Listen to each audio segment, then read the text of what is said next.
Take 15, a Take 3 Wrestling podcast. We're back. It's technically Wednesday morning as myself and our esteemed colleague, Joe Lopez, are recording this episode. Joe, what's going on? Not much. Well, actually, I think a whole lot, at least in the NXT universe.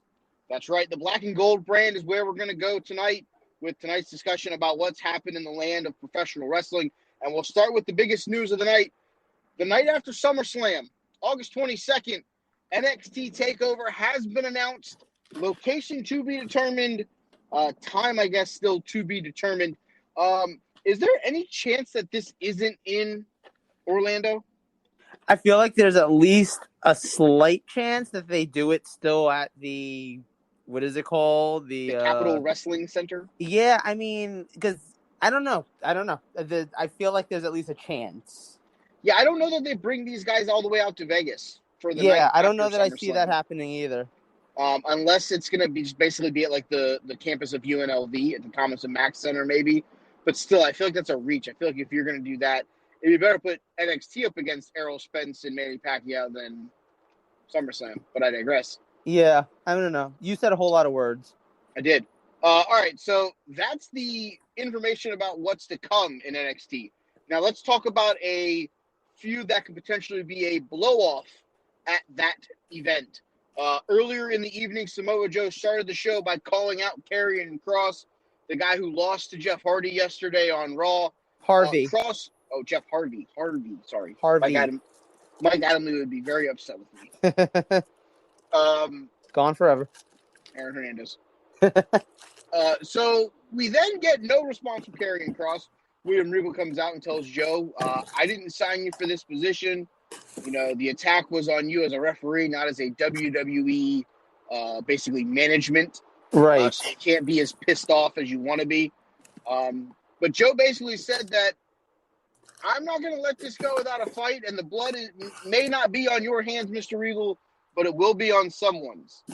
Later in the evening, post-main event, which we'll talk about here shortly, Karrion Kross is shown with an unconscious William Regal. Samoa Joe standing in the ring, very upset about the situation. This has to lead to Samoa Joe versus Karrion Kross. Yeah, I don't see any way that it can't. I know last night on our show here, we spent a lot of time talking about, maybe Jeff Hardy would be involved. And I suppose that's still a road you can go down, but they didn't acknowledge that in any capacity, really. Like, I think at one point, maybe one of the announcers said something about how Kross was having a rough week because of something with Jeff Hardy, but they really didn't acknowledge it the way that, maybe we kind of hoped for, continuity's sake. Correct. Again, I think this has to lead to Samoa Joe from the very perspective. Karrion Kross has pretty much ran through everybody else in NXT. So here's my question, though. Is this a return for Joe, like full-time kind of return, or is this like he's getting does he have a shot to get one last match out there, or what do you think? I think that this is going to be very kid gloves with Joe. Okay. Kind of very Bryan-esque, where it was like, okay, you're cleared, but we're going to be very careful with you to start. Yeah, even like Edge's return originally. Correct. Prove to us that you can get through this match, and then the next match, and then the next match, and then maybe we'll peel back the layers a little bit and let it expand. But I think this is going to be very, very cautious. And it's not something that should be taken very lightly. No, not at all. I know with the head and neck injuries that Joe has had, and probably the side effects that he's being affected by now, I think you have to be very cautiously optimistic when it comes to any kind of longevity from Samoa Joe. One bump the wrong way, one turn the wrong way, yes. One plancha the wrong way that he lands awkwardly, and that might be the end of Joe. Yeah, no, it's definitely true. But there's also a realm, though, where, I mean, for him to be able to get cleared at all seems like a small miracle, because I think we all kind of figured if he was going to be able to get cleared, he would have ended up in AEW before he would have ended up back in WWE. So, is there a world where maybe this leads to a second act for him on Raw or SmackDown or something like that? See, I think at this point, if I'm Joe, and I think maybe this is why he's not in AEW. Maybe the phone call was, "Hey, come back. We'll try to get you cleared. If not, you'll have a permanent role in NXT, and we'll take care of you." Okay.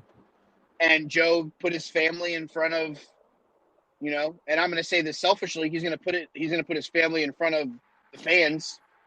I mean, I don't think that's selfish. I think that's the right decision. No. I'm saying from a fan perspective. Oh, sure, yeah. Selfishly, he's going to put his own family ahead of us, which, yeah, as a father of three, make sure your family's okay, Joe.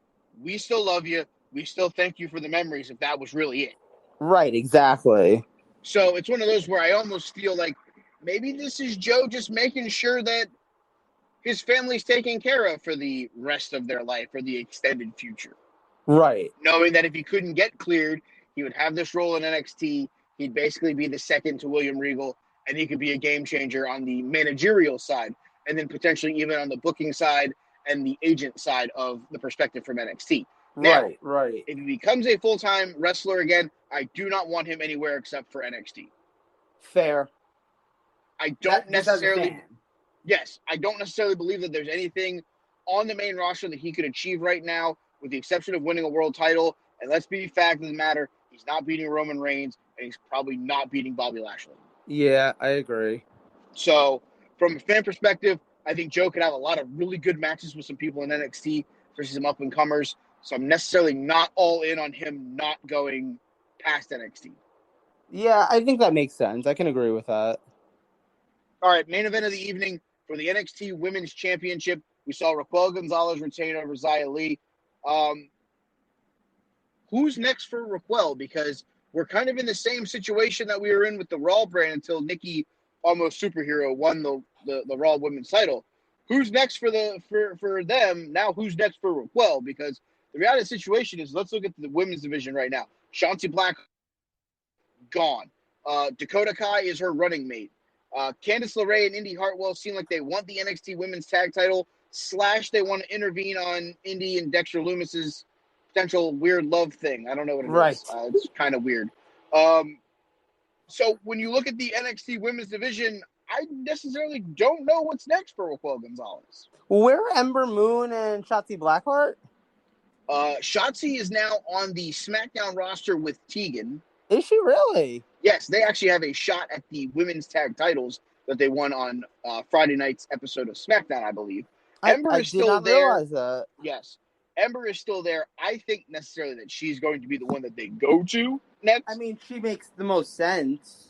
That I agree with. But I think she's the one that definitely is the next in line. But if Raquel Gonzalez beats her, where do you go from there? Who's next? I mean, do they have any women? And you're more up on this stuff than I am usually. Do they have any women kind of like in the, I don't know, like in the wings, like people who aren't on TV yet necessarily? Who? Well, the only thing that I could think, and again, let's mention Toni Storm is now moving to SmackDown as well. Right. That's another certified ring name that is gone from the NXT Women's Division. What about bringing over like Katie Lee? I mean, she's not UK champion anymore, right? Kaylee Ray. Yeah. That's actually who I was going to say. I think it might be her, potentially, and this is something that I necessarily don't know that they're going to do because of the travel restrictions right now. If at all possible, I would bring over the End Boss. I would bring over Miko Satomura. I mean, I think that the travel restrictions, to be honest, from what I understand, are being like kind of slowly lifted. So I don't know if that's impossible. I don't know. I'm not saying that it's impossible. I'm saying it may be a more difficult thing to do, especially with Satomura maybe not wanting to relocate, even at a temporary basis, to the United States. Right. It may make it more difficult from that perspective. If Satomura would move over to the States for 6 months and put it on a package on NXT, we wouldn't be having this conversation, because then I would obviously say that the next person in line should be Miko Satomura. And I think that match would be an absolute fucking firebanger. But anything involving Miko Satomura, you can just shut up and take my money. Right, exactly. No, she's someone who, I mean, I love that she's been on the UK brand. I can't say that I've watched much of it, as you know, But Correct. I love that she's there. I love that she's in the company. You know, I remember her working with Chikara and stuff like that. You know, she's awesome. If I had her in my back pocket, she certainly wouldn't be only in my back pocket. Correct. Another name that could maybe be a card to play in the not so distant future, the artist formerly known as Bea Priestley, aka Blair Davenport. She's somebody on the UK roster that if she decides that she wants to come over to the States would be an added breath of fresh air to the women's Isn't she division with Will of NXT. Ospreay? That is Will Ospreay's girlfriend, I believe. I mean, I feel like since there's very little chance that he's coming over to America, I don't know that I see. I mean, unless could you imagine if they signed him? We gotta get him healthy before we worry about that. Well, yeah, true. We gotta get his neck back together. Once we get his neck back together, I wouldn't say at this point never say never with anything involving professional wrestling. I think. Yeah, fair. If they rebuild him, he may come. That's very factual. Let's talk about what else happened on the NXT show. The Diamond Mine, Roderick Strong, and Tyler Rust took on, who was it, Bobby Fish and Kushida? Yes, that was actually a really good match. I watched most of that one. I did not get to watch that. Who won that match? Wow, put me on the spot, why don't you? Pretend I was paying attention. I believe the Diamond Mine won, which totally makes sense. Yeah, I was going to say, if it wasn't them, then what the fuck are they doing with them? Yeah, after the really awesome debut, like, I like that they're obviously still very much involved, but they're not exactly, I don't know, like this, they're not exactly positioning Roddy as a main eventer, and, you know. This feels very No Remorse Maybe corpse. they'll build them towards, like, the tag titles or something. I really don't know. This feels very No Remorse corpse. Yes, it does, only with a lack of Rocky Romero. Correct. Factually correct. We also saw Kyle O'Reilly. He won a match against someone. I don't remember who it was. He won a match against Austin Theory. Oh, that's right, your boy. Yeah, no, I actually really enjoyed that match, and I enjoyed kind of the storyline that they were going for, too. O'Reilly wins via submission. Of note, PW Insider, which is who I was reading the results to keep myself updated while I was at work, said that Kyle O'Reilly held on to the submission a little bit longer after the bell rang. Yeah, I kind of, not for nothing, but of all the people, and I know, like, obviously we just got done saying Bobby Fish was in that tag match and everything, but of all the people from Undisputed Era, it kind of feels like Fish is the one who, like, has really not that much going on. You want to know why? Because he's Bobby Fish? Because how much fish could Bobby Fish fry if Bobby Fish could fry fish? Right. It's a question I don't think we're going to answer in the next 2 minutes and 15 seconds. Probably not. Also on the show, we saw, I think there was, what the fuck did I see? Oh, breakout tournament match between Odyssey Jones and the former Harlem Bravado. Is that who that was? Andre Chase. Oh, man. I never needed to see the Bravados again in my life. He actually looks a lot better. I mean, yeah, I didn't recognize him, so I guess that's a start. He's also not wearing the cardigan sweater that his grandmother knit him and his brother. Right. So I think anything's better than that perspective. Yeah. But I like the things that NXT did tonight. I think that there was a very forward step in the progression of what they're going to do next. I mean, I know we talked last night about, what does NXT do? Are they going to do something with the title? I think it's very factual that it's going to be Karrion Kross and Samoa Joe. The tag team, MSK, it looks like they're going to get a match with Imperium, as Eichner and Barthel had a recorded video that played during the MSK promo.